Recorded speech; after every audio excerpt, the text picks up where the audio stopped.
నమస్తే, welcome to 10 TV special interview. నేను Balaram.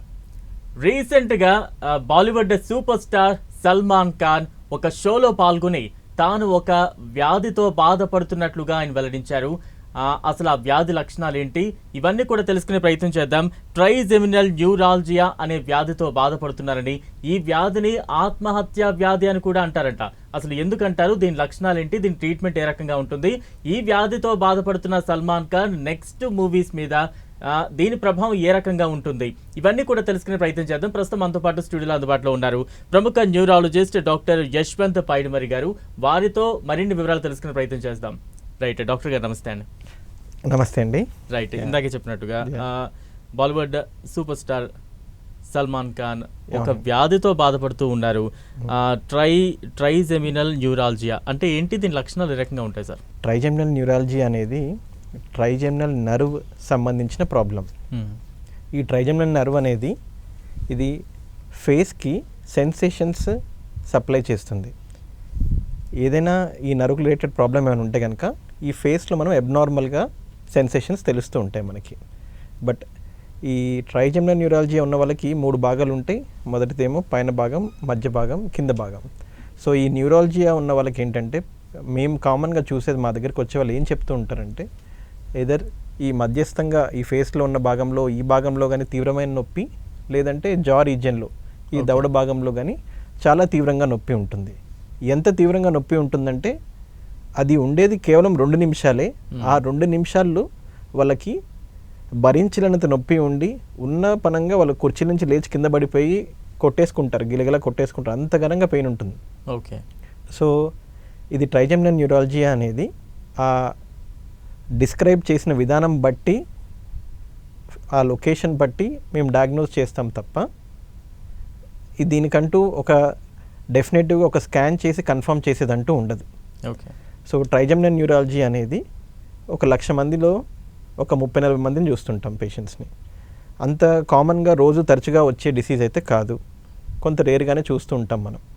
But ఈ ప్రాబ్లంతో వచ్చిన వాళ్ళు ఒకప్పుడు కాలంతో కంపేర్ చేసుకుంటే ఇప్పుడు కాలంలో ట్రీట్మెంట్ ఆప్షన్స్ చాలా వచ్చాయి. ఒకప్పటి కాలంలో ట్రీట్మెంట్ ఆప్షన్స్ తక్కువ ఉండటం మూలాన దాన్ని suicidal headache, suicidal facial pain అని చెప్పి అన్నారు. బట్ ఇప్పుడున్న wide variety of treatment modalities వల్ల కొంతవరకు క్వాలిటీ ఆఫ్ లైఫ్ బాగానే ఇంప్రూవ్ అయింది. ఓకే.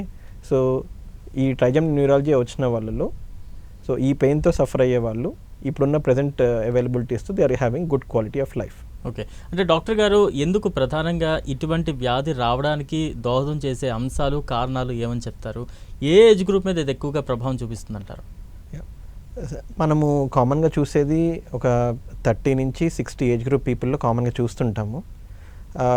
మేల్స్లో చూస్తుంటాము, లేడీస్లో కూడా చూస్తూ ఉంటాము. బట్ వాళ్ళు డిస్క్రైబ్ చేసిన విధానం, ఆ ఎపిసోడ్స్ ఎప్పుడు ట్రిగర్ అవుతూ ఉంటాయంటే, వాళ్ళు సడన్గా ఏదైనా మాట్లాడదామని నోరు తెరవగానే వచ్చే అవకాశం ఉంటుంది, లేదంటే బ్రష్ చేసుకుందామని బ్రష్ పెట్టుకుంటే వచ్చే అవకాశం ఉంటుంది, లేకపోతే ఫుడ్ తిందామని చూ చేస్తే కూడా వచ్చే అవకాశం ఉంటుంది. నార్మల్గా ఈ ప్రాబ్లంతో వచ్చిన వాళ్ళు ఫస్ట్ వాళ్ళకి జా పెయిన్, దవడ పెయిన్ అనుకొని వాళ్ళు డెంటిస్ట్ దగ్గరికి వెళ్తారు. ఆల్మోస్ట్ మా దగ్గరికి వచ్చే పేషెంట్స్ వాళ్ళు చెప్పే హిస్టరీ బట్టి మాకు ఏమవుతుందంటే, first they reach out to dentist వాళ్ళకి చూస్తారు, వాళ్ళకి అదో ఇదో కనిపించి 1-2 పళ్ళు కూడా పీకేస్తారు. దాని తర్వాత ఎంతటికి ఇంప్రూవ్మెంట్ రావట్లేదనే ఉద్దేశంలో డెంటిస్ట్ మా దగ్గరికి రిఫర్ చేసిన situations 50 to 60% of the times అదే జరుగుతుంది. డైరెక్ట్గా మా దగ్గరికి వచ్చే వాళ్ళకన్నా డెంటిస్ట్ దగ్గరికి వెళ్ళడం, 1-2 పళ్ళు పీకిచ్చేసుకోవడం, తర్వాత మా దగ్గరికి రావడం అనేది సాధారణంగా చూస్తుంటాం. అంటే ఇది రిపీటెడ్గా వస్తుందా సార్? ఆ పెయిన్ ఏదైతే మీరు అన్నారో 2 minutes వరకు దాన్ని భరించలేనంత పెయిన్ ఉంటుందన్నారు, అదేమైనా అంటే రోజుకి ఎన్నిసార్లు వచ్చే అవకాశం ఉంటుంది? రిపీటెడ్గా ఏమైనా వస్తుందా? ఎందుకంటే సల్మాన్ ఖాన్ అన్నప్పటికీ బాలీవుడ్ స్టార్, ఆయన చాలా మూవీస్ యాక్ట్ చేయాల్సిన ప్రాజెక్ట్స్ కూడా ఉన్నాయి. ఈ నేపథ్యంలో వాటి మీద ఏమైనా ప్రభావం పడే ఛాన్సెస్ ఉన్నాయంటారా? ఇలాంటి ఎపిసోడ్స్ అనేది పర్సన్ టు పర్సన్ వేరీ అవుతుంటుంది. ఒక్కొక్క పర్సన్ పెయిన్ తట్టుకునే శక్తి ఒక్కొక్కలాగా ఉంటుంది. చాలామంది పెయిన్ సెన్సిటివ్గా ఉంటారు, వాళ్ళు అసలు కొంత నొప్పి కూడా తట్టుకోలేరు. చాలామంది పెయిన్కి చాలా టాలరేట్ చేయగలుగుతారు, వాళ్ళకి నొప్పి తట్టుకునే శక్తి ఎక్కువ ఉంటుంది. బట్ నార్మల్గా ఒక ట్రీట్మెంట్ ఇవ్వని పేషెంట్స్కి, ట్రైజెమినల్ న్యూరాలజీ ఉన్న వాళ్ళకి రోజుకి 10 to 100 ఎపిసోడ్స్ కూడా వచ్చే అవకాశం ఉంటుంది. ఒక్కొక్క ఎపిసోడ్ 2 minutes వచ్చే అవకాశం ఉంటుంది. ఫిజికల్గా కావచ్చు, మెంటల్గా కావచ్చు, ఎటువంటి ఇంపాక్ట్ ఈ వ్యాధి వల్ల ఉంటుందంటారు? సో ఇది క్వాలిటీ ఆఫ్ లైఫ్ అండి. దీనివల్ల లైఫ్ రిస్క్ అయితే ఏమీ లేదు. ఓకే. లైఫ్ రిస్క్ ఉండదు, కానీ వాళ్ళు చేసే పని మనస్ఫూర్తిగా సంతృప్తిగా చేయలేరు. ఎప్పుడు ఏది చేయాలన్నా కానీ వెనక నుంచి ఏదో ప్రాబ్లం ఉన్నట్టుగా గుర్తు చేస్తుంది. మనస్ఫూర్తిగా ఫుడ్ తిందామన్నా నొప్పి వస్తుంది, ఎవరితోనైనా మంచిగా నోరు తెరిచి నవ్వుదామన్నా నొప్పి వస్తుంది. సో ఇది ప్రతిసారి రావాలని ఏం లేదు. ఒక 10 సార్లు నవ్వుతే 2 సార్లు అలా వచ్చే అవకాశం ఉంటుంది.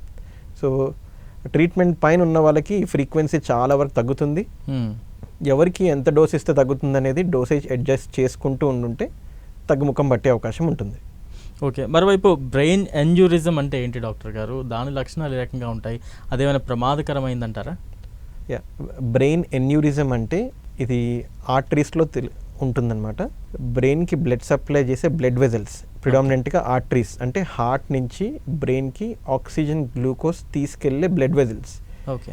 ఈ వెజల్స్కి ఒక బెలూనింగ్ అవుట్ అంటారు.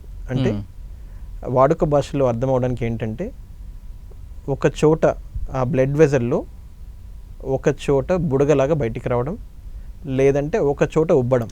అది ఆ area of the blood vessel కొంచెం వెజల్ వాల్ రక్తనాళం యొక్క గోడ అది కొంచెం వీకెన్ అయ్యి అక్కడ చిన్న బుడగలాగా వస్తుంది. ఓకే. సో ఆ బుడగలా వచ్చే భాగాన్ని ఎన్యూరిజం అంటారు. సో ఈ ఎన్యూరిజం అనేది కామన్గా ఫ్రీక్వెంట్గా అయితే చూడము, రేర్గా చూస్తుంటాము. ఇది 1,00,000 మందిలో ఒక 20-30 పీపుల్ని అయితే చూస్తుంటాం.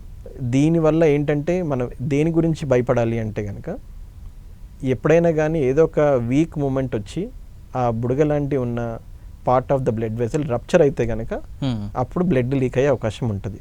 అంటే రక్తస్రావం అయితే ఏం జరుగుతుందంటారు? మరోవైపు ఇలాంటి సమస్యలతో బాధపడుతున్న వారు వాటిని నివారించడానికి ఏమైనా జాగ్రత్తలు అలాంటివి ఏమైనా ఉంటుంటాయంటారా? సో మనకి మామూలుగా ఇలాంటి పేషెంట్స్ వచ్చేవాళ్ళు హెడేక్తో వస్తారు. ఒక్క నిమిషంలో అతి తీవ్రమైన హెడేక్ అనమాట. ఒక్క నిమిషంలో అతి తీవ్రమైన హెడేక్, దాన్ని థండర్ క్లాప్ హెడేక్ అంటారు. అంత తీవ్రమైన హెడేక్ వచ్చి ఒక 50-70% పీపుల్ అప్పటికప్పుడు కూలబడిపోయి అన్కాన్షియస్ అయిపోతారు. సో అలాంటి పరిస్థితుల్లో ఎమ్మటే హాస్పిటల్ రాగానే సిటీ స్కాన్ తీయగానే బ్రెయిన్లో బ్లీడింగ్ అయి ఉంటుంది.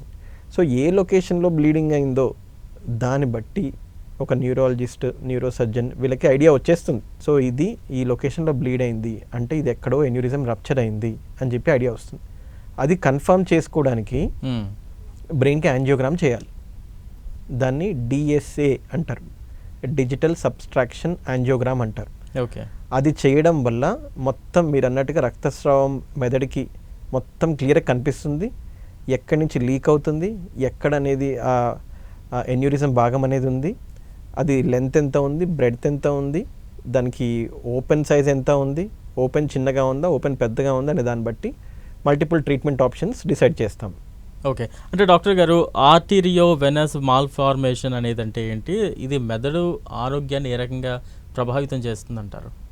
ఆర్టీరియో వీనస్ మాల్ఫార్మేషన్ అనేది ఏంటంటే, ఆర్టరీస్ అంటే మెదడుకి ఆక్సిజన్ గ్లూకోజ్ తీసుకెళ్ళి బ్లడ్ వెజల్స్ ఆర్టరీస్ అంటే ఆల్రెడీ వాడేసిన బ్లడ్ని మళ్ళీ వాపస్ హార్ట్కి తీసుకొచ్చే బ్లడ్ వెజల్స్ని వెయిన్స్ అంటారు. ఓకే. ఈ ఆర్టరీస్కి ఈ వెయిన్స్కి ఈ ట్రాన్సిషన్ దీని నుంచి బ్లడ్ దీనిలోకి ఫ్లో అయ్యేది దాన్ని క్యాపిలరీస్ అంటారు. ఈ క్యాపిలరీస్ అనేది ఈ ట్రాన్సిషన్ చేస్తుంటుంది వాడేసిన బ్లడ్ని దీనికి మార్చే క్రమంలో. సో ఎప్పుడైతే కనుక వీళ్ళకి కొంతమందికి జెనెటికల్గా రిస్క్ ఉన్న వాళ్ళకి ఈ క్యాపిలరీస్ వెజల్స్ అన్నీ మొత్తం ఒక గ్రూప్ లాగా ఫామ్ అయిపోయి ఒక ఒక ఒక ఒక స్వెల్లింగ్ లాగా వచ్చేసి అది ఒక భాగంలో బ్రెయిన్లో ఒక భాగంలో పెరుగుతూ ఉంటుంది అనమాట. కొన్నిసార్లు ఏమైపోతుందంటే ఈ బ్లడ్ ఇక్కడిక్కడే ఇంటర్నల్ సర్క్యులేషన్ కూడా అవుతుంది. ఈ ఇంటర్నల్ సర్క్యులేషన్ ఎప్పుడైతే ఎక్కువ అవుతుందో ఆ టైంలో లోకల్గా ప్రెషర్ బిల్డప్ అయిపోతుంది. ఆ ప్రెషర్ బిల్డప్ అయినప్పుడు ఇందాక మనం మాట్లాడుకున్నట్టుగా ఎప్పుడైతే ప్రెషర్ ఎక్కువ బిల్డప్ అయినప్పుడు ఒక రక్తనాళం రప్చర్ అయిందనుకోండి, హెమరేజ్ రావడం, దానివల్ల ఫిట్స్, అన్కాన్షియస్ అవ్వడం, హెడేక్ రావడం, ఇట్లాంటి సిమ్టమ్స్తో చూస్తూ ఉంటాం. ఓకే. అంటే ఈ 3 పరిస్థితులని ప్రస్తుతం సల్మాన్ ఖాన్ కొంత ఫేస్ చేస్తున్న సిచ్యువేషన్ మనం చూస్తూ ఉన్నాం. ఒక స్టార్ హీరో అన్నప్పటికీ ప్రతిరోజు మూవీస్ యాక్ట్ చేయాల్సి ఉంటుంది, డిఫరెంట్ టైమింగ్స్లో యాక్ట్ చేయాల్సి ఉంటుంది, శారీరక శ్రమ ఎక్కువగా ఉంటుంది. వీటినన్నింటినీ కంట్రోల్ చేసుకుంటూ యాక్ట్ చేయడం అనేది సాధ్యం అవుతుందా? ఒకవేళ చేయాల్సి వస్తే ఎటువంటి బాడీ మీద ఎక్కువ ప్రెషర్ లేకుండా ఎటువంటి జాగ్రత్తలు తీసుకోవాలంటారు? ట్రైజెమినల్ న్యూరాలజీకి అయితే ఏం కంగారు లేదు, దాని గురించి అయితే ఏం వరీ లేదు. దానికంటూ ట్రీట్మెంట్స్ వాడుకోవడం ఇదంతా ఉంటుంది. బట్ ఏదైతే మనం మాట్లాడుతున్నామో ఆర్టరీస్ అనేది, ఏవి మాల్ఫర్మేషన్స్ అనేది ఏవైతే మాట్లాడుతున్నామో అది ఎవరైతే కనుక ఎగ్జర్షనల్ యాక్టివిటీ, అన్ఎకస్టమ్డ్ యాక్టివిటీ, అలవాటు లేని పని కొత్తగా ఏదైనా చేయడం, అంటే ఈ మూవీస్లలో వీళ్ళు పని చేసేదంతా అలవాటు లేని పనులే రోజు చేస్తుంటారు. సో ఈ అలవాటు లేని పనులు రోజు చేసేవాళ్ళు బాడీలో ఎగ్జర్షన్ ఎక్కువైపోయినప్పుడు పంపింగ్ ఎక్కువైపోతుంది. బాడీలో పంపింగ్ అయిపోయినప్పుడు కొంచెం బ్లడ్ ప్రెషర్ కూడా పెరిగే అవకాశం ఉంటుంది. బట్ ఈ బ్రెయిన్ ఎన్యూరిజం అను ఏవి మాల్ఫర్మేషన్ ఉన్న వాళ్ళకైతే కనుక ఎగ్జర్షనల్ యాక్టివిటీస్ అవాయిడ్ చేయమనే చెప్తాం. ఓకే. బట్ ఇది స్పెషల్ సిచ్యువేషన్ ఏంటంటే వీరికి ఇప్పటివరకు ఎప్పుడు కూడా ఈ బ్రెయిన్ హెమరేజ్ అయినట్టు ఎక్కడ దాఖలాలు అయితే లేవు. కాబట్టి ఈ సల్మాన్ ఖాన్ గారు మీరు ఏదైతే ఈ 3 కండిషన్స్ గురించి చెప్తున్నారో మేబీ వారికి ట్రైజెమినల్ న్యూరాలజీ కోసం బ్రెయిన్ స్కాన్ తీసుకున్నప్పుడు ఇవి ఇన్సిడెంటల్గా ఈ ఫైండింగ్స్ కూడా కనిపించి ఉంటాయి. అవి చిన్న సైజులో ఉన్న వాళ్ళు కూడా ఉంటారు. మేము చూసే వాళ్ళలో ఏంటంటే మేము ఏదో పని కోసం మేము కొన్నిసార్లు ఎంఆర్ఐ స్కాన్ తీస్తే కొన్నిసార్లు ఈ చిన్నవి బ్రెయిన్ ఎన్యూరిజమ్స్ కానీ ఏవి మాల్ఫర్మేషన్స్ కానీ ఇవన్నీ కనిపిస్తాయి. బట్ కనిపించిన ప్రతిసారి వాటికి ట్రీట్మెంట్ ఇవ్వాల్సిన అవసరం లేదు. వీటిని ఇన్సిడెంటల్లీ ఐడెంటిఫైడ్ ఎన్యూరిజమ్స్ అంటారు, ఇన్సిడెంటల్లీ ఐడెంటిఫైడ్ ఏవి మాల్ఫర్మేషన్స్ అంటారు. ఇవన్నీ ఏంటంటే ఇప్పుడు నార్మల్గా ఒక 100 మందికి స్కాన్ తీసామనుకోండి, మనం ఒక 100 మందికి స్కాన్ తీస్తే ఒకళ్ళకి ఎన్యూరిజం ఉండే అవకాశం అయితే ఉంటుంది. ఎన్యూరిజం ఉన్న వాళ్ళందరూ ఖచ్చితంగా హెమరేజ్ అవ్వాలని ఏం లేదు. సో కొంతమంది మనకు చాలా మందికి తెలియదు, మనం ఏదో పని మీద తీసినప్పుడు స్కాన్లలో ఇవన్నీ ఐడెంటిఫై అవకాశం ఉంటుంది. సో వీళ్ళకి చిన్న సైజులలో కూడా ఉంటాయి కొన్ని. ప్రతి ఒక్కరికి పెద్ద సైజులో సర్జరీ చేయాల్సినంత సైజులో అందరికీ కూడా ఉండవు. చిన్న సైజులో ఉన్నప్పుడు ఐడెంటిఫై అయినప్పుడు పర్లేదండి, దీని గురించి వరి అవ్వాల్సిన అవసరం, దీన్ని ఇగ్నోర్ చేసేసి మీ పని మీరు చేసుకోండి అని కూడా చెప్తాం. ఓకే. బట్ ఇప్పుడు వీరికి ఏదైతే ఉందో ఒకేసారి 3 న్యూరలాజికల్ ప్రాబ్లమ్స్ చెప్పడం మూలన దీనికి కొంచెం లైమ్ లైట్లోకి వచ్చింది. బట్ సైజ్ బహుశా సైజ్ చిన్నదై ఉండొచ్చు. సో క్వాలిటీ ఆఫ్ లైఫ్ ఏదైనా నిజంగా ఏవి మాల్ఫర్మేషన్ రిలేటెడ్, బ్రెయిన్ ఎన్యూరిజం రిలేటెడ్ దాన్ని కరెక్ట్ చేసుకుంటే అయిపోతుంది. కానీ ట్రైజెమినల్ న్యూరాలజీ వల్ల ఏంటంటే వాళ్ళ సొంత పనులు వాళ్ళు చేసుకోలేరు. సొంత పనులు అంటే ఇప్పుడు పెయిన్ ఎక్కువ ఉన్నప్పుడు ఒక మనిషితో మాట్లాడబుద్ధి కాదు, తినబుద్ధి కాదు.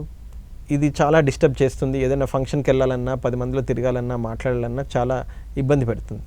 దీనివల్ల మాత్రం కొంత క్వాలిటీ ఆఫ్ లైఫ్ అయితే డెఫినెట్లీ ఎఫెక్ట్ అవుతుంది. Okay sir. అంటే దీని ట్రీట్మెంట్ ఏ రకంగా ఉంటుంది సార్? అంటే దీని క్యూర్ పర్సంటేజ్ ఎలా ఉంటుంది? అంటే ఇది ఒక పర్టికులర్ టైం వరకు ఒక టైం బౌండ్ లాంటిది ఏమైనా ఉంటుందా దీని ట్రీట్మెంట్కి, దీని క్యూర్ అవ్వడానికి అలాంటిది ఏమైనా ఉంటుందా? ట్రైజెమినల్ న్యూరాలజీ అనేది అసలు వాళ్ళకి ట్రీట్మెంట్ ఇవ్వకపోతే వాళ్ళు చాలా ఇబ్బంది పడిపోతారు.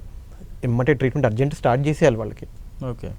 సో ఆల్మోస్ట్ 70% పీపుల్ ఒక మెడికేషన్ స్టార్ట్ చేయగానే అసలు ఇంత ఇంప్రూవ్మెంట్ చూసి చాలు లేదని చెప్తారు. అసలు వాళ్ళకి అప్రోప్రియేట్ కరెక్ట్ మెడిసిన్ పడితే చాలు. ఇది చాలా వరకు డయాగ్నోసిస్, ట్రీట్మెంట్ ఇది న్యూరాలజిస్ట్ దగ్గర మాత్రమే జరుగుతుంది. సో మిగతా వాళ్ళ దగ్గరికి వెళ్ళినా కూడా కొంచెం కన్ఫ్యూజన్ ఉంటుంది. ఇది అదేనా కాదా, ఇది అయి ఉండొచ్చు, అది అయి ఉండొచ్చు అని రకరకాలుగా వాళ్ళు ఆలోచించి ఫైనల్గా వాళ్ళు కూడా న్యూరాలజిస్ట్కే పంపిస్తారు. సో ఈ ట్రైజెమినల్ న్యూరాలజీ అనేది కూడా ఒకసారి ట్రీట్మెంట్ పెట్టిన వాళ్ళలో చాలా మంచి క్వాలిటీ ఆఫ్ లైఫ్ ఉంటుంది. కానీ కొన్ని ఇయర్స్ పాటు మెడికేషన్స్ వాడాల్సి వస్తుంది.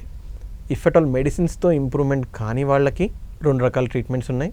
ఒకటి ఏంటంటే ఈ ట్రైజెమినల్ నర్వ్ ఫోకస్ చేసి దానికి రేడియేషన్ ట్రీట్మెంట్ ఇవ్వడం. మూడోది సర్జరీ చేయడం. ఓకే. అంటే అది చేసిన ఇంప్రూవ్మెంట్ రాని వాళ్ళని ఈ మధ్య కాలంలో సర్జరీకి తీసుకుంటున్నారు. ఇదివరకు మాత్రం డైరెక్ట్ సర్జరీకి తీసుకునేవాళ్ళు. ఓకే. అంటే మనం చూస్తున్నాం సార్ రీసెంట్ డేస్లో సమంత కూడా చాలా కాలం కొంత అనారోగ్య సమస్యలతో తాను ట్రీట్మెంట్ తీసుకున్నాను, బాధపడిందని చెప్పారు. ఇప్పుడు ప్రస్తుతం సల్మాన్ ఖాన్. అంటే ఇటువంటి సెలబ్రిటీస్కి ఇటువంటి కొంత ప్రమాదకరమైనవి కావచ్చు, కొంత లాంగ్ ప్రాసెస్ ఉన్న వ్యాధులు సోకడానికి ఏమైనా ప్రత్యేక రీజన్స్ ఏమైనా ఉంటాయంటారా? ఇప్పుడు మనం మాట్లాడుకున్నది ట్రైజెమినల్ న్యూరాలజీ, ఏదైతే అలా స్పెసిఫిక్గా దీనివల్ల వచ్చిందని అయితే ఏం చెప్పలేము. ఏవి మాల్ఫర్మేషన్ ఇంకా బ్రెయిన్ ఎన్యూరిజమ్స్ మాత్రం ఇది కొంచెం జెనెటికల్గా రిస్క్ ఉంటుంది. ఓకే. ఇది చేయడం వల్లనే వచ్చింది అనేది అయితే ఏం లేదు. అది జెనెటికల్గా రిస్క్ ఉంటుంది. ఆ రిస్క్ ద్వారానే వాళ్ళకి ఈ ఇష్యూస్ అయితే వస్తాయి. ఓకే. అంటే ఈ వ్యాధులకు జన్యుపరమైన కారణాలు ఖచ్చితంగా ఉంటాయంటారా? అదేనండి. అంటే ఇవన్నీ చిన్నప్పటి నుంచే ఉంటాయి, చాలా మైల్డర్ ఇంటెన్సిటీలో ఉంటాయి. అది వయసు పెరుగుతున్న కొద్దీ యూజువల్గా 30 to 60 years ఏజ్ గ్రూప్లోనే ఇవన్నీ కనిపిస్తూ ఉంటాయి. సో ఇవన్నీ కొంచెం వయసు పెరుగుతున్న కొద్దీ కొంచెం ఈ ఇంటెన్సిటీ పెరిగి అప్పుడు ఎవిడెంట్గా బయటికి కనిపిస్తాయి. ఓకే సార్, అంటే ముందుగా ఏమైనా వాటిని గుర్తించడం సాధ్యమవుతుందంటారా? యూజువల్గా అయితే కనుక మనము ముందుగా సిమ్టమ్స్ ఏమి ఉండవు. వీటికంటూ సిమ్టమ్స్ ఉండేదే హెడేక్, ఫిట్స్, అన్కాన్షియస్ అవ్వడం. ఇది జరగంది అసలు మనము స్కాన్ ఇవన్నీ చేయము, బ్లడ్ ఫ్లో చెక్ చేయము. ఎవరైనా విపరీతమైన హెడేక్స్ చెప్తున్నారు అంటే తప్ప మనం యూజువల్గా ఎంఆర్ఐ స్కాన్ వరకు వెళ్ళము, సిటీ స్కాన్ వరకు. సాధారణ ప్రజలు ఈ వ్యాధుల్ని గుర్తించి తెలుసుకోవాలంటే ఏం చేయాలి? ఏమైనా నివారించడానికి ఎటువంటి జాగ్రత్తలు ఉంటాయంటారు ముందస్తుగా గుర్తించడానికి? ఇది ప్రథమంగా చెప్పాలంటే ఇవి రేర్ డిసీజెస్ అండి. ఇవంత కామన్గా మేము చూసేదైతే కాదు. ఎన్యూరిజం రప్చర్ అనేది, ఏవి మాల్ఫర్మేషన్ అనేది చాలామందికి మనం ఏదో స్కాన్ తీస్తే మాత్రం ఐడెంటిఫై అవుతుంది, బట్ వాళ్ళకి సిమ్టమ్స్ రావాలని గ్యారంటీ ఏం లేదు. ఇలాంటి డిసీజెస్ గురించి కానీ ఇలాంటి సిచ్యువేషన్ గురించి కానీ ఎవరైనా విన్నా అనవసరంగా కంగారు పడద్దు. ఇవి కంగారు పడద్దు అనేది నా సజెషన్. అయితే ఉన్నా కూడా దీనికి మంచి ట్రీట్మెంట్ ఆప్షన్స్ ఉన్నాయి. ఇలా ఉన్నదని చెప్పేసి దానికంటూ ముందస్తుగా టెస్టులు చేసుకునేది అయితే ఏమీ లేదు. ఓకే. సో లక్షలో ఒక 10 మంది గురించి మనం మాట్లాడుతున్నప్పుడు ఈ 10 మంది గురించి మనం 1,00,000 మందికి స్కానింగ్లు చేయలేము కాబట్టి యూజువల్గా అయితే ఎవరు రికమెండ్ చేయరు. ఓకే. అంటే ఇప్పుడు సెలబ్రిటీస్ లాంటి వారు అంటే కొంత బేర్ చేయగలుగుతారు ట్రీట్మెంట్కి సంబంధించి. సాధారణ ప్రజల్లో ఇటువంటి వ్యాధి లక్షణాలు కావచ్చు, ఇటువంటి అనారోగ్యానికి కానీ గురవుతే బేర్ చేయగలిగే సిచ్యువేషన్ ఉంటుందంటారా? ఇప్పుడున్న ఫెసిలిటీస్లో అయితే కనుక పూర్ పీపుల్కి కూడా ట్రీట్మెంట్ ఆప్షన్స్ వచ్చాయండి. నార్మల్గా ఇలాంటి పేషెంట్స్ వచ్చిన వాళ్ళకు ఆ సెలబ్రిటీస్ అయినా కామన్ మ్యాన్ అయినా కానీ యూజువల్గా ఒక 10 lakhsలో ట్రీట్మెంట్ అయితే అయిపోతుంది. ఓకే. కొంచెం పేషెంట్ కండిషన్ అటు ఇటుగా ఉంటే 15 lakhsలో అట్లా ట్రీట్మెంట్ అయిపోతుంది.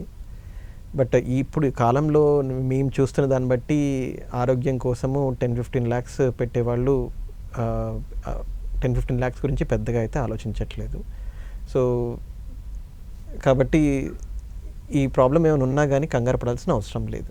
ఓకే. అంటే ఇప్పుడు సల్మాన్ ఖాన్ అంటే పెద్ద స్టార్, అందరికీ తెలిసిందే, బాలీవుడ్లో నెంబర్ 1 పొజిషన్లో ఉన్నారు. అనేక ప్రాజెక్ట్స్ రన్నింగ్లో ఉంటాయి, కొన్ని చేయాల్సిన ప్రాజెక్ట్స్ ఫ్యూచర్లో ఉంటాయి.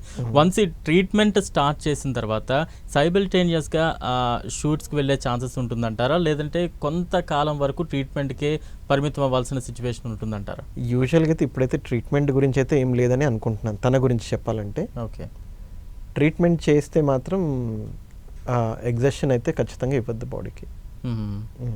అంటే ఇప్పుడు ఈ వ్యాధి ఏదైతే ఉందో అది నెక్స్ట్ ఒకవేళ తీవ్రతరం ఎక్కువగా ఉంటుంటే లక్షణాలు ఏ రకంగా ఉంటాయి? తనలో అంటే ఒక మనిషిలో సాధారణంగా ఎటువంటి చేంజెస్ ఐడెంటిఫై చేయొచ్చు అంటారు? ఇప్పుడు అదే నేను ట్రైజెమినల్ న్యూరాలజీ అంటే యూజువల్గా ఓన్లీ ఫేస్ పెయినే ఉంటుంది. ఈ బ్రెయిన్ ఎన్యూరిజం రిలేటెడ్ కానీ ఏవి మాల్ఫర్మేషన్ రిలేటెడ్ కానీ హెడేక్స్, ఫిట్స్ ఇలా వస్తాయి. లేదు అంటే మనకి ఏదైనా ఇలా హ్యాండ్లో గ్రిప్ తగ్గడం, లెగ్లో గ్రిప్ తగ్గడం, ఇలాంటి గ్రిప్ తగ్గట్లేదని చెప్పేసి నా దగ్గర ఒక పేషెంట్ వచ్చాడు. గ్రిప్ తగ్గుతుందని చెప్పేసి నా దగ్గర పేషెంట్ వచ్చాడు. ఓకే. అప్పుడు స్కాన్ తీసి చూస్తే ఏవి మాల్ఫర్మేషన్ అయితే ఉంది. ఒక అతనికి కేవలం ఫిట్స్తోనే వచ్చాడు, అది స్కాన్ తీసి చూస్తే ఆయనకి ఏవి మాల్ఫర్మేషన్ ఉంది. ఓకే. సో కొంతమంది హెడేక్స్తో వచ్చారు, ఓన్లీ హెడేక్ కోసం తీస్తే బ్రెయిన్ ఎన్యూరిజం ఉంది. బట్ ఇది అంత ఫ్రీక్వెంట్ అయితే కాదు, బట్ రేర్గానే. ఇప్పుడు ట్రీట్మెంట్ సిమ్టమ్స్ లేని వాళ్ళకి వాళ్ళు హోల్డ్ చేస్తారు. ట్రీట్మెంట్ స్కాన్లో కనిపించింది కదా అని చెప్పేసి దాని ట్రీట్మెంట్ ఇవ్వరు, సైజ్ చూసుకుంటారు. ఇప్పుడు స్కాన్లో కనిపించినా కూడా అది మరీ పెద్ద సైజులో, విపరీతమైన సైజులో ఉంటే తప్ప దానికైతే యూజువల్లీ ట్రీట్మెంట్ ఇవ్వరు. చిన్న సైజులో ఉంటే మాత్రం దానికి ట్రీట్మెంట్ దాన్ని ఇగ్నోర్ చేస్తారు. ఓకే. అంటే డాక్టర్ గారు, సల్మాన్ ఖాన్ లాంటి వాళ్ళ ప్రముఖులు ఈ సమస్య గురించి మాట్లాడడం అనేది ఎటువంటి ప్రభావం చూపించే అవకాశం ఉంటుంది? దాన్ని గుర్తించలేని వారు కావచ్చు, సామాన్యులు కావచ్చు, వారి మీద ఇది ఎటువంటి ప్రభావం చూపిస్తూ ఉంటుంది? ఏం చెప్తారు? ప్రభావం అంటే ఇప్పుడు ఈ ప్రాబ్లంతో సఫర్ అయ్యే వాళ్ళు ఉన్నారు. వాళ్ళు ఏమనుకుంటారంటే వాళ్ళు చూసే ప్రపంచంలో వాళ్ళకి తప్ప ఇంకెవరికీ ఉండదు. కొంతమంది ఇలాంటి వాటి గురించి డిస్కస్ చేసినప్పుడు అలాంటి ఇబ్బందితో సఫర్ అయ్యే వాళ్ళు, ఓకే ఇది మనకొక్కళ్ళకే కాదు, చాలామంది ఉన్నారు, వాళ్ళు కూడా సఫర్ అవుతున్నారు, బట్ వాళ్ళకు కూడా ట్రీట్మెంట్ ఆప్షన్స్ వల్ల రికవర్ అయ్యి ఆయన పని ఆయన చేసుకుంటున్నారు, ఆయన సినిమా షూటింగ్స్ చేసుకుంటున్నారు. అంటే ఈ ప్రాబ్లం ఉన్నా కూడా they can lead their life happily with a good quality of life అని అందరు అనుకుంటారు. Okay. Right right thank you doctor గారు. నిజంగా ట్రైజెమినల్ న్యూరాలజీ అంటే ఏంటి అనేది చాలా వివరంగా చెప్పారు. దాని లక్షణాలు ఏ రకంగా ఉంటాయి, దాని ట్రీట్మెంట్ ప్రాసెస్ ఏ రకంగా ఉంటుంది, దానివల్ల కలిగే మెంటల్ స్ట్రెస్ కావచ్చు, ఫిజికల్ ఎఫెక్ట్స్ కావచ్చు, ఇవన్నీ కూడా ఎక్స్ప్లెయిన్ చేశారు. నిజంగా ఖచ్చితంగా సల్మాన్ ఖాన్ వీటి నుంచి త్వరగా కోలుకోవాలనే ప్రతి ఒక్కరూ కోరుకుంటూ ఉన్నాం. అలాగే 10 టీవీ కూడా కోరుకుంటుంది. తన నుంచి ఇంకా మంచి మంచి మూవీస్ రావాలి, తను ఎప్పటిలాగే మంచి యాక్టివ్గా కోలుకొని ప్రజల్లో ఉండాలని ప్రతి ఒక్కరూ కోరుకుంటూ ఉన్నారు. థ్యాంక్ యూ డాక్టర్ గారు, మీ విలువైన సమాచారాన్ని మాకు కేటాయించారు. Thank you. ఇది వాళ్ళ special interview. Stay tune to 10 TV.